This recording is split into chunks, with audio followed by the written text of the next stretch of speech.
Life में ठोकर लगना तो बहुत जरूरी है, क्योंकि ताश में जोकर और जिंदगी में ठोकर कभी भी माहौल बदल सकते हैं। और बुरा वक्त से कभी घबराना नहीं चाहिए, क्योंकि बुरा वक्त ही बताता है कि लोग क्या थे और हम क्या समझ रहे थे। लाइफ में सबके साथ चैलेंजेस आते हैं, सबके जीवन में कठिनाइयां आती हैं। कठिनाइयों का आना एक पार्ट ऑफ लाइफ है और उससे जीत कर निकल जाना एक आर्ट ऑफ लाइफ है। सबके जीवन में संघर्ष आते हैं। हम लोग के समय में भी आए थे, बहुत सारे लोग ठग के चले गए। हमको तो इतना ज्यादा ठगा गया कि हम पटना केवल इसीलिए रुके कि हमको घर जाने का पैसा नहीं छोड़ा था।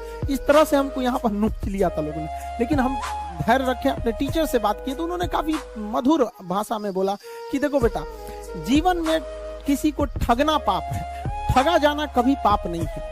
तो तुम्हें कोई ठग रहा है तो ये उसकी गलती है। जीवन में तुम किसी को मत ठगना, क्योंकि हम किसी भी इंसान के सीसीटीवी कैमरे से बच सकते हैं, लेकिन जो ऊपर वाले ने सीसीटीवी कैमरा लगाया है उससे कोई नहीं बच।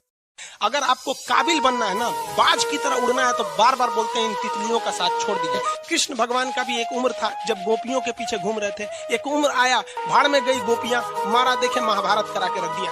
कृष्ण भगवान भगवान तब तक नहीं कहलाए जब तक उन्होंने गोपियों का साथ नहीं छोड़ा, तब तक वो केवल कन्हैया कहलाते थे।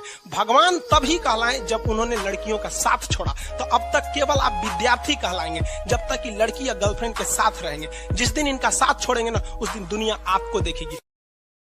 लाइफ में टॉप करो, स्कूल या एग्जाम में टॉप किए ना किए कोई फर्क नहीं पड़ता है यहाँ पर। इसलिए किसी भी लाइफ की एंट्री भले खराब हो, लेकिन एग्जिट एकदम तगड़ा होना चाहिए। आपका बचपना भले गरीबी में बीता हो, लेकिन आपके माँ बाप की बुढ़ापा कभी गरीबी में नहीं बीतनी चाहिए। और लाइफ में ठोकर लगना तो बहुत जरूरी है, क्योंकि ताश में जोकर और जिंदगी में ठोकर कभी भी माहौल बदल